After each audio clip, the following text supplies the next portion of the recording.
Hi hello welcome. ಎಲ್ಲ ಹೇಗಿದ್ದೀರಾ? ಎಲ್ಲ ಚೆನ್ನಾಗಿದ್ದೀರಾ ಅಂತ ಅಂದ್ಕೊಂಡಿದ್ದೀನಿ. ಇವತ್ತು ನಾನು ಮಾಡ್ತಿರೋ ರೆಸಿಪಿ ಸಬ್ಸಿಗೆ ಸೊಪ್ಪಿನ ಚಿತ್ರಾನ್ನ. ಏನೇನು ಪದಾರ್ಥಗಳು ಬೇಕು ಹೇಳ್ತೀನಿ ಬನ್ನಿ. ಸಬ್ಸಿಗೆ ಸೊಪ್ಪು ಹೆಚ್ಚಿಟ್ಕೊಂಡಿದ್ದೀನಿ, ಮತ್ತು ಒಗ್ಗರಣೆಗೆ ಎಣ್ಣೆ ಬೇಕು, ಮತ್ತು ಸಾಸಿವೆ ಬೇಕು, ಕಡಲೆಬೇಳೆ ಉದ್ದಿನಬೇಳೆ. ನಾನು ಕಡಲೆ ಬೀಜ ಹಾಕ್ತಾಯಿಲ್ಲ, ಕಡಲೆ ಕಾಳು ಹಾಕ್ತಾಯಿದ್ದೀನಿ. ಮಧ್ಯ ಮಧ್ಯ ಸಿಕ್ಕಿದ್ರೆ ಟೇಸ್ಟ್ ಚೆನ್ನಾಗಿರುತ್ತೆ ಅಂತ, ಕಟುಮ್ ಅನ್ನಂಗಿರುತ್ತೆ, ಚೆನ್ನಾಗಿರುತ್ತೆ. ಹಂಗಾಗಿ ಕಡಲೆ ಕಾಳು ಹಾಕ್ತಾಯಿದ್ದೀನಿ. ಒಗ್ಗರಣೆ ಕರ್ಬೇವಿನ ಸೊಪ್ಪು, ಹಸಿಮೆಣ್ಸಿನ್ಕಾಯಿ, ಬೆಳ್ಳುಳ್ಳಿನ ಬಿಡಿಸಿ ಜಜ್ಜಿ ಇಟ್ಕೊಂಡಿದ್ದೀನಿ. ಮತ್ತು ಚಿತ್ರಾನ್ನಕ್ಕೆ ಅನ್ನ ಬೇಕು, ಅನ್ನ ಮಾಡ್ಕೊಂಡಿದ್ದೀನಿ. ಬನ್ನಿ ಇವಾಗ ಒಗ್ಗರಣೆ ಹಾಕೋಣ. ನೋಡಿ, ಬಾಣಲಿ ಇಟ್ಟಿದ್ದೀನಿ, ಸ್ಟವ್ ಹಚ್ಚಿ ಬಾಣಲಿ ಇಟ್ಟಿದ್ದೀನಿ. ನೋಡಿ, ಎಣ್ಣೆ ಹಾಕ್ಕೊತಾ ಇದ್ದೀನಿ. ದೊಡ್ಡ ಸ್ಪೂನಲ್ಲಿ 7ರಿಂದ 8 ಸ್ಪೂನ್ ಎಣ್ಣೆ ಹಾಕ್ಕೊಂಡಿದ್ದೀನಿ. ಎಣ್ಣೆ ಕಾಯಬೇಕು. ಎಣ್ಣೆ ಕಾದಿದ ತಕ್ಷಣ ಸಾಸಿವೆ ಮತ್ತು ಜೀರಿಗೆ ಬೇಕು ಅನ್ನೋರು ಹಾಕ್ಕೋಬೋದು. ನಾನೇನು ಜೀರಿಗೆ ಹಾಕ್ತಾಯಿಲ್ಲ. ನೋಡಿ, ಸಾಸಿವೆ ಹಾಕ್ತಾಯಿದ್ದೀನಿ.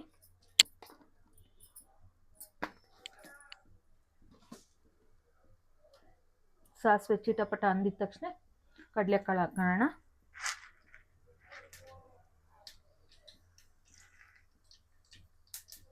ನೋಡಿ, ಸಾಸಿವೆ ಚಿಟಪಟ ಅಂತ ಇದೆ.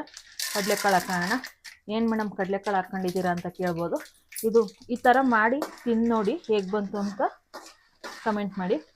ಒಂಥರ ಚೆನ್ನಾಗಿರುತ್ತೆ. ಕಡಲೆ ಬೀಜ ಎಲ್ಲದಕ್ಕೂ ಬಳಸ್ತಾ ಇರ್ತೀವಲ್ಲ, ಕಡಲೆಕಾಳು ಹಾಕಿ ನೋಡಿ.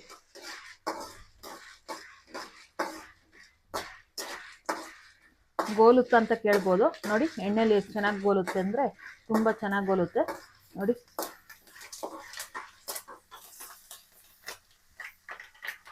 ನೋಡಿ ಗೋಲಿದೆ.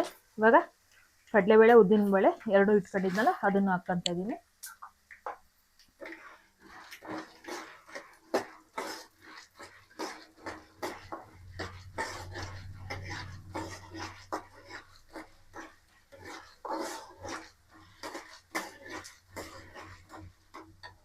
ಮನೇಲಿ ಬಾಣ್ತೀರ ಏನಾರ ಇದ್ದರೆ ಅವ್ರಿಗೆ ಕಡಲೆಬೇಳೆ ಉದ್ದಿನಬೇಳೆ ಏನೂ ಬೇಡ, ಕಡಲೆಕಾಳು ಬೇಡ ಅವ್ರಿಗೆ. ಬರೀ ಕರ್ಬೇವಿನ ಸೊಪ್ಪು, ಒಣಮೆಣ್ಸಿನ್ಕಾಯಿ, ಸಬ್ಸಿಗೆ ಸೊಪ್ಪು ಎಲ್ಲ ಹಾಕಿ ಬೆಳ್ಳುಳ್ಳಿ ಹಾಕಿ ಮಾಡಿಕೊಡ್ಬೋದು. ಹಂಗೂ ಚೆನ್ನಾಗಿರುತ್ತೆ. ಬಾಣ್ತಿ ಚಿತ್ರಾನ್ನ ಅಂತಲೂ ಕರಿಬೋದು ಇದನ್ನು. ನೋಡಿ, ಕರ್ಬೇವಿನ ಸೊಪ್ಪು ಹಾಕ್ತಾಯಿದ್ದೀನಿ. ಈಗ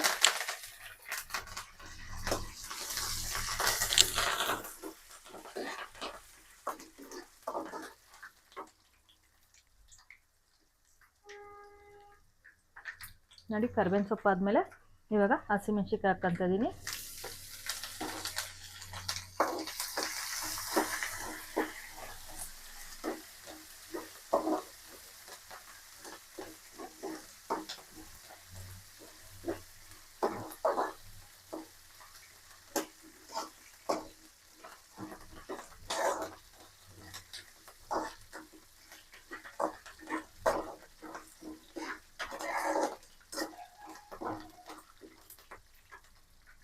ಹಸಿಮೆಣ್ಸಿನ್ಕಾಯಿ ಚೆನ್ನಾಗಿ ಗೋಲ್ಬೇಕು. ಗೋಲಿದ್ಮೇಲೆ ಸಬ್ಸಿಗೆ ಸೊಪ್ಪು ಹಾಕೋಣಂತೆ.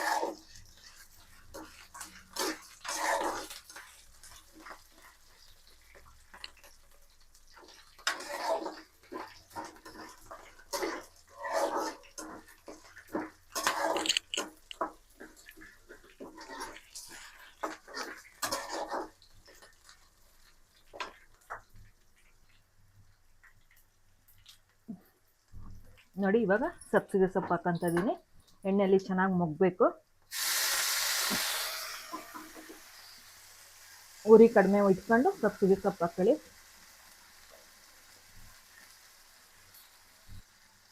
ನೋಡಿ, ಸಬ್ಸಿಗೆ ಸೊಪ್ಪು ಆದಷ್ಟು ಸಣ್ಣ ಹೆಚ್ಕೊಳ್ಳಿ.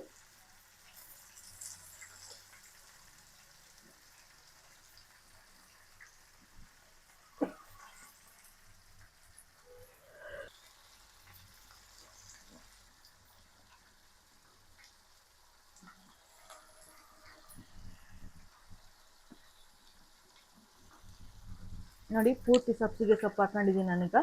ಇವಾಗ ಚೆನ್ನಾಗಿ ಮೊಗ್ಗಿಸ್ಕೋಬೇಕು. ಅದನ್ನು ಚೆನ್ನಾಗಿ ಮೊಗ್ಗಿಸ್ಕೊಂಡು ಆಮೇಲೆ ಮೊಗ್ಗಾದ್ಮೇಲೆ ಉಪ್ಪು ಹಾಕೋಣ ಅಂತ. ನೋಡಿ, ಸಬ್ಸಿಗೆ ಸೊಪ್ಪು ಹಾಕಿದ್ದೀನಲ್ಲ, ಇವಾಗ ಕಾಯೋಣ.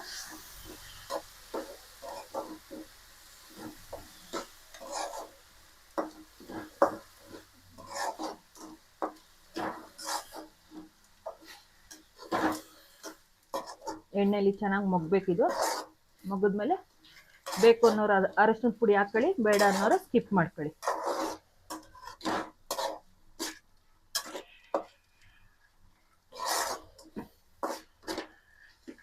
ನಾನು ಈ ಟೈಮಲ್ಲೇ ಬೆಳ್ಳುಳ್ಳಿ ಹಾಕ್ತೀನಿ.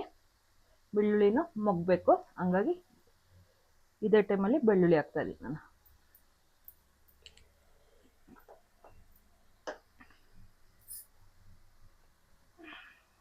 ಬೆಳ್ಳುಳ್ಳಿ ಹಾಕಿ ಕೈಯಾಡೋಣ. ಇದು ಮೊಗ್ಬೇಕು, ಚೆನ್ನಾಗಿ ಮೊಗ್ಗಿಸ್ಕೊ ಬಂದ್ಬಿಡೋಣ.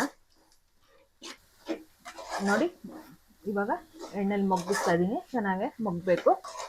ಏನು ಮೇಡಮ್ ಸೊಪ್ಪಿಗೆ ಸೊಪ್ಪು ಚಿತ್ರಾನ್ನ ತೋರಿಸಿದ್ದೀರಾ ಮತ್ತೆ ತೋರಿಸ್ತಾ ಇದ್ದೀರಾ ಅಂತ ಕೇಳ್ಬೋದು ನೀವು. ಅದು ಮ್ಯೂಸಿಕ್ ಆ್ಯಡ್ ಮಾಡಿದ್ದೆ ನಾನು. ಮ್ಯೂಸಿಕ್ ಆ್ಯಡ್ ಮಾಡಿದಾಗ ಅದು ಕಾಪಿರೈಟ್ ಬಂದ್ಬಿಟ್ಟಿತ್ತು, ಹಂಗಾಗಿ ಮ್ಯೂಸಿಕ್ ಬೇಡ ಅಂತ ಹಂಗೆ ಮಾಡಿದ್ದೀನಿ.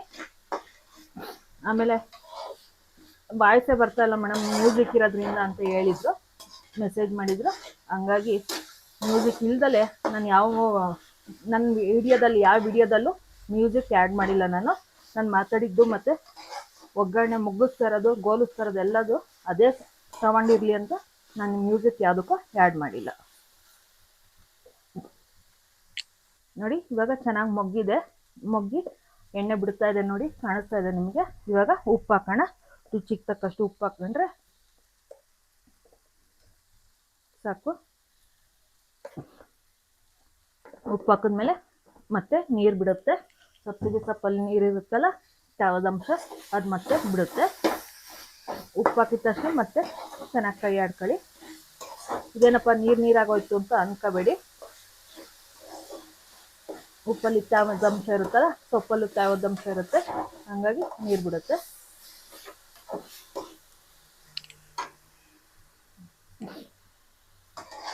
ನೋಡಿ ತೇವಾಂಶ ಬಿಟ್ಟಿದೆ, ತೋರಿಸ್ತೀನಿ ರೀ.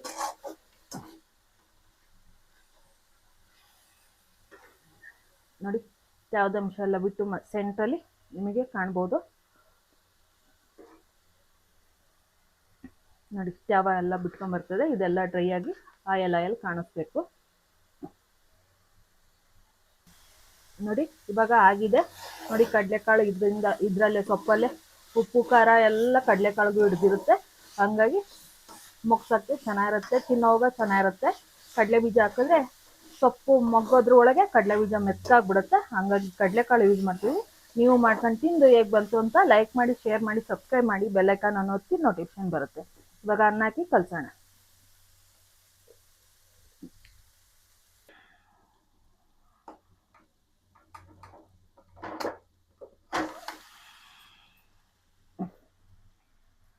ನೋಡಿ ಸ್ಟವ್ ಆಫ್ ಮಾಡ್ತಾ ಇದ್ದೀನಿ. ಇವಾಗ ಕೈ ಆಡ್ಕೊಳ್ಳೋಣ. ಚಳಿಗಾಲಕ್ಕೆ ಬಿಸಿ ಬಿಸಿ ಚಿತ್ರಾನ್ನ ಸಂಜೆ ಹೊತ್ತಲ್ಲಿ ಮಾಡ್ಕೊಂಡ್ರೆ ಏನು ಮಾಡೋದು ಅಂತ ಯೋಚನೆ ಮಾಡ್ತಾ ಇರ್ತೀವಲ್ಲ, ಆ ಟೈಮಲ್ಲಿ ಮಾಡ್ಕೊಂಡು ತಿಂದರೆ ಸೂಪರಾಗಿರುತ್ತೆ. ಇದ್ರ ಜೊತೆಗೆ ಸೌತೆಕಾಯಿ ಇದ್ರೂ ಚೆನ್ನಾಗಿರುತ್ತೆ ನೆಂಚ್ಕೊಳ್ಳೋಕ್ಕೆ, ಇಲ್ಲ ಅಂದರೆ ಮೆಣಸಿನ್ಕಾಯಿ ಬೋಂಡ ಇದ್ದರೂ ಸೂಪರು. ಇವಾಗ ನಿಂಬೆಹಣ್ಣು ರಸ ಹಾಕ್ತಾಯಿದ್ದೀನಿ. 2 ನಿಂಬೆಹಣ್ಣು ರಸ ಹಾಕ್ಕೊತಿದ್ದೀನಿ ನಾನು.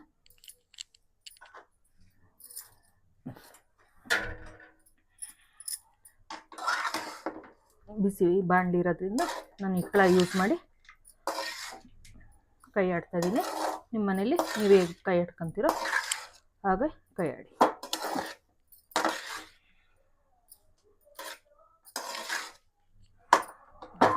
ಘಮ ಘಮ ಅಂತ ಇದೆ ಚಿತ್ರಾನ್ನ ನಿಂಬೆಹಣ್ಣು ಹಾಕಿದ್ಮೇಲೆ. ಇದೇನು ಮೇಡಮ್ ಬರೀ ಘಮ ಘಮ ಅಂತ ಇದೆ ಅಂತ ಅನ್ಬೋದು ನೀವು ಮಾಡ್ಕೊಂಡು ತಿಂದು ಹೇಗೆ ಬಂತು ಅಂತ ಕಮೆಂಟ್ ಮಾಡಿ, ಲೈಕ್ ಮಾಡಿ, ಶೇರ್ ಮಾಡಿ, ಸಬ್ಸ್ಕ್ರೈಬ್ ಮಾಡಿ, ಬೆಲ್ ಐಕಾನನ್ನು ಒತ್ತಿ ನೋಟಿಫಿಕೇಶನ್ ಬರುತ್ತೆ. ಆದಷ್ಟು ವಿಡಿಯೋನ ಶೇರ್ ಮಾಡಿ, ಸ್ಕಿಪ್ ಮಾಡಬೇಡಿ. ವಿಡಿಯೋನ ಫುಲ್ ನೋಡಿ ಕಮೆಂಟ್ ಮಾಡಿ. ಚೆನ್ನಾಗಿದೆ ಅಂದರೆ ಚೆನ್ನಾಗಿ ಬಂದಿದೆ ಅಂತಂದರೆ ಚೆನ್ನಾಗಿ ಬಂದಿದೆ ಅಂತ ಕಮೆಂಟ್ ಮಾಡಿ, ಚೆನ್ನಾಗಿಲ್ಲ ಅಂದರೆ ಚೆನ್ನಾಗಿಲ್ಲ ಅಂತಲೇ ಕಮೆಂಟ್ ಮಾಡಿ, ಏನು ಬೇಜಾರೇನಿಲ್ಲ.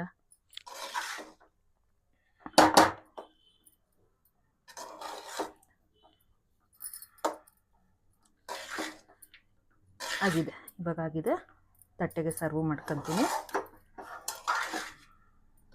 ನೋಡಿ ಸಬ್ಸಿಗೆ ಸೊಪ್ಪಿನ ಚಿತ್ರಾನ್ನ ಆಗಿದೆ. ಹೇಗೆ ಬಂತು ಅಂತ ಟೇಸ್ಟ್ ಮಾಡಿ ಹೇಳ್ತಾ ಇದ್ದೀನಿ ನಾನು.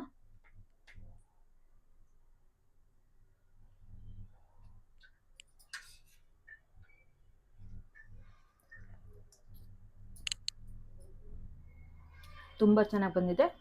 ಖಾರವಾಗಿ ಹುಳಿ ಉಪ್ಪು ಖಾರ ಎಲ್ಲ ಚೆನ್ನಾಗಿದೆ. ಆಮೇಲೆ ಸಬ್ಸಿಗೆ ಸೊಪ್ಪು ಹಾಕಿರೋದ್ರಿಂದ ಆರೋಗ್ಯಕ್ಕೆ ತುಂಬ ಒಳ್ಳೆಯದು. ಆಮೇಲೆ ಬಾಣಂತಿಯರಿಗೆ ಕೊಟ್ಟು ತುಂಬ ಚೆನ್ನಾಗಿ ಹಾಲು ಬರುತ್ತೆ ಅಂತ ಬಾಣ್ತಿಯರಿಗೆ ಹೆಚ್ಚಾಗಿ ಕೊಡ್ತಾರೆ. ಆಮೇಲೆ ಬಾಣ್ತಿ ಬಸ್ರಿ, ಬಾಣ್ತಿ ಒಬ್ರಿಗೆ ಹೇಳಿದ್ರು ಅಂತ ಅನ್ಬೇಡಿ, ಬಸ್ರಿಯವರು ಪ್ರೆಗ್ನೆಂಟ್ ಇರೋ ಲೇಡೀಸು ಇದನ್ನು ಸಬ್ಸಿಗೆ ಸೊಪ್ಪನ್ನು ಹೆಚ್ಚಾಗಿ ತಿನ್ನಿ, ಮಕ್ಳಿಗೆ ಹಾಲು ಸಮೃದ್ಧಿಯಾಗಿ ಬರುತ್ತೆ. ಹಾಲು ಬರಲ್ಲ ಅಂತ ಆಮೇಲೆ ಕೊರಗಾಡೋಕ್ಕೆ ಮುಂಚೆ ಇವಾಗಲೇ ಹಾಲು ಬರುತ್ತೆ, ಇವಾಗಲಿಂದನೇ ಹಾಲು ತುಂಬ್ಕೊಳ್ಳುತ್ತೆ. ಹಂಗಾಗಿ ಸಬ್ಸಿಗೆ ಸೊಪ್ಪನ್ನು ಹೆಚ್ಚಾಗಿ ಬಳಸಿ.